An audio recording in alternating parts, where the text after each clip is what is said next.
Hey guys, what's up? I just want to show y'all some more symbolism hidden in plain sight in the media. For those who know, who read the Bible and don't believe the church down the street, um, I don't believe any churches near me. The only one I really listen to is Jim Brown, and he's all the way in Mississippi, but thank God he has a YouTube channel. And of course, the Groxt. And the thing is, we're just surrounded by the symbolism, and it's sadly what the Bible says will happen. It says, 1 Timothy 4 says, "And they shall turn away their ears from the truth, and shall be turned unto fables." So everyone thinks the Bible's dumb because it says this, this, and this, and this. First of all, there's a lot of symbolism behind spiritual things, so people aren't going to get it. And then it's just there's just so much evidence to prove that there is something to it and that there's a deception that I just am not that easily convinced that the Bible's fake. It's real. Just even the names of these TV shows, Will and Grace, literally stands for free will or grace and mercy. Okay, a lot of people think you have to get into heaven by works, which is will. But I believe in grace and that we're given God's grace by predestination. It's not our choice to get grace. We're chosen, elect according to the foreknowledge of God, and God created the end from the beginning. There's a lot of other little obvious things, like obviously the most evil family is the Rockefellers, and one of their addresses literally is 666. This isn't a joke, okay? And Rockefeller literally means symbolically the rock falling. There's Stone of Daniel 2 and Jeremiah 50, which is going to wipe out most of America, the daughter of Babylon, for all of the sin. It's like the modern day Sodom and Gomorrah. And the believers will be raptured, and then the other people, the foolish virgins, have to stay and face whatever crazy thing happens, the New World Order.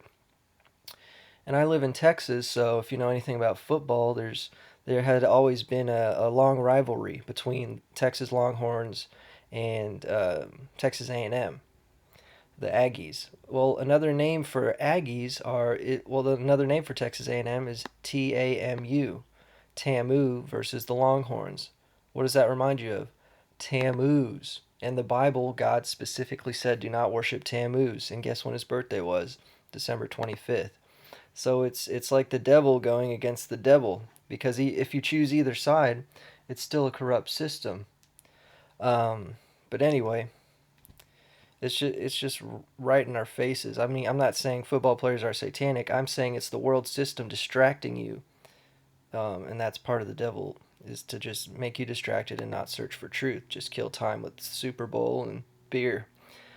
Even in Crouching Tiger, Hidden Dragon, the whole thing was about the sword, the green destiny, which represents the second horseman of the apocalypse who is given a great sword, i.e., a great weapon, probably some kind of virus to take out mankind. But even the title, Crouching Tiger, like the leopard, the beast has the body of a leopard and the head of a dragon. Okay? So, Crouching Tiger symbolizes the leopard, which is Obama, who will betray us, and the dragon running the whole system. Crouching Tiger, like hidden tiger, well, like, about to pounce. Obama is about to do something crazy, and then the hidden dragon behind his motives, which is, of course, the serpent. And even Green Day, their album is called Nimrod, okay? Because guess what? Nimrod turned into Tammuz, and they're both born. He's like his own son slash um, his. There's a pagan history that Nimrod had sex with his mother, and then they had Tammuz come out. And so the Green Day symbolism is that Nimrod runs these secret societies. These look like just two rich white men. And, if you know anything about the symbolism, that's what that would mean. Okay? And of course, the LG brand of, phones and refrigerators, it has a guy winking. That's literally the face of the wink, and that symbolizes the mark of the beast. All these companies hide the symbolism. The Walmart logo is just like the sun shining. The HBO logo is a circle with a dot representing the sun worship. It's all about worshiping the creation instead of the hidden creator. And once you get real deep into this stuff, you'll see all the different forms of proof. The Torah, the Old Testament, not the Old Testament, but the first 5 books of Moses is called the Torah. And if you count every 50th letter, starting with the T, it spells out in Genesis 1:1, Bereshit bara Elohim, we all know that one. It spells out Torah. I mean, God hides his genius throughout the Bible. And if we're just taught everything's fake because of some redneck Christians who celebrate a pagan holiday called Christmas and, don't study they to speak in tongues and all this stuff that was interpreted incorrectly, we're not going to even think that. We're not even going to look for stuff like that, okay? See, here we go. After Nimrod's death, Semiramis promoted the belief that he was a god. She claimed that she saw a full-grown evergreen tree spring out of the roots of the dead tree stump, symbolizing the springing forth of new life for Nimrod. On the anniversary of birth, December 25th, she said, Nimrod would visit the evergreen tree and leave gifts under it. And that is directly from, that's Christmas. I mean, America is the daughter of Babylon. We're the furthest thing from a Christian nation that could be. And if you also read the Bible, it talks about don't worship the Queen of Heaven. And it says, according to ancient Babylonian tradition, the springtime fertility... That was my stomach. I just woke up. I'm starving. I need to get some food. The springtime fertility festival of Ishtar, Easter, was a time when the Queen of Heaven was believed to become impregnated. 9 months later, the sun god would be born or reborn. What's 9 months after Easter, y'all? December 25th. All these pagan holidays are incorporated into just one kind of American tradition. Well, it's tradition.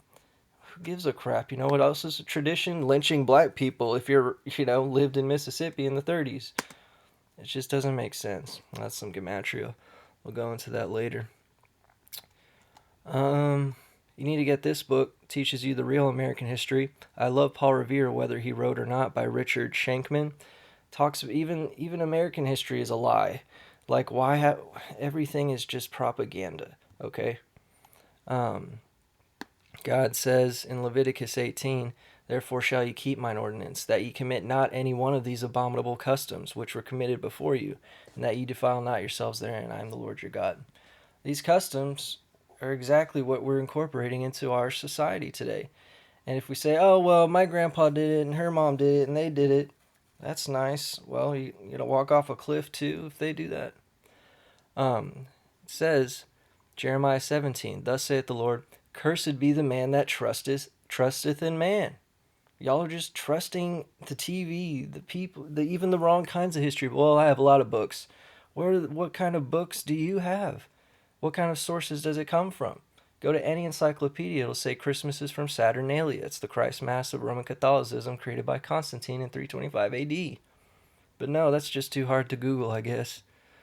Ramadan is just the Islamic version of the Catholic Lent. Mawlid an-Nabi is simply the Islamic Christmas. Okay, it's all lies. Even Islam is deception, Catholicism deception. Baptism is a deception. It's a blood baptism, not a water baptism. I mean, they had all that stuff way before Jesus. And the entire Quran chapter 19 was dedicated to Mary, the Catholic Mother of God, copying from the counterfeit Gospels of the Vatican that were found in the Vaticanus. The Quran says Jesus was a prophet, and yet at the same time they don't think he's the Son of God. So what was Jesus prophesying then? Muslims, tell me. Just a big bunch of propaganda. Look at all these gods from way back who were born December 25th. Apollo, Attis, Bacchus, Dionysus, Helios, Hercules, Horus, Jupiter, Mithras, Nimrod, Perseus, Sol Invictus, and Tammuz. Oh, and Jesus too. I mean, as a Christian, do you really think Jesus would share a birthday with these people? Or gods or whatever? Imaginary forms of your imagination? No. In 1 John 5, it says, and we know that we are of God, and the whole world lieth in wickedness. Okay, you can't be trusted in the world. All you Catholics out there, have you seen this picture? Pope John Paul II kissing the Quran? They created it.